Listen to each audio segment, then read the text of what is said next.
한국과 일본 정부의 북핵 수석 대표가 서울에서 만나 북한이 추가 도발을 벌일 경우 단호하게 대응하기로 했습니다. 앞서 북한은 한반도 시간으로 18일 오전 동해상으로 준중거리 탄도미사일 2발을 발사한 데 이어 내년 4월까지 군사 정찰 위성 1호기 준비를 끝낼 것이라며 추가 도발 가능성을 예고했습니다. 첫 소식 함지아 기자가 보도합니다.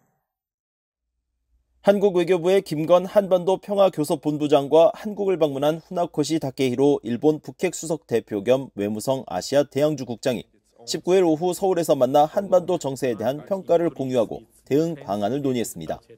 양측은 북한이 내년 4월까지 군사 정찰 위성 1호기 준비를 끝낼 것이라고 발표하는 등 추가 도발 가능성을 예고한 것에 대해 국제사회의 거듭된 경고에도 북한이 도발을 지속할 경우 단호하고 엄중히 대응할 것이라며 북한에 조속한 비핵화 협상 복귀를 촉구했다고 한국 외교부가 밝혔습니다. 양측은 또 지난 11월 캄보디아 프놈펜에서 열린 한일 정상회담 이후 양국이 각급에서 북한 핵 미사일 문제에 대해 긴밀한 협의를 이어오고 있는 것을 평가했으며 앞으로도 관련 소통과 협력을 지속 강화해 나가기로 했습니다. 앞서 북한은 한반도 시각 18일 동해상으로 준중거리 탄도미사일 MRBM 2발을 발사했습니다. 한국합동참모본부는 이날 오전 11시 13분경부터 오후 12시 5분경까지 북한이 평안북도 동창리 일대에서 동해상으로 준중거리 탄도미사일 2발을 발사했다고 밝혔습니다. 또 2발의 미사일은 고각으로 발사돼 약 500km를 비행했으며 정상 각도로 발사했다면 1000km 이상 비행했을 것으로 추정하면서 감시와 경계를 강화한 가운데 한미 간 긴밀하게 공조하면서 만반의 대비 태세를 유지하고 있다고 설명했습니다.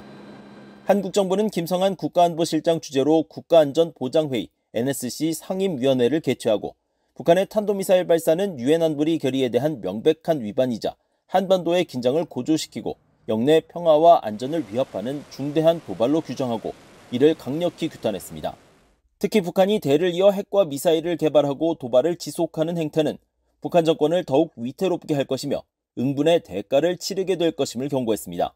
굳건한 한미 동맹을 바탕으로 한국 국민을 보호하고 한반도 평화와 안전을 확보하기 위한 만반의 조치를 추진해 나갈 것과 한미일 안보 협력도 지속적으로 강화해 나가기로 했다고 한국 대통령실이 밝혔습니다.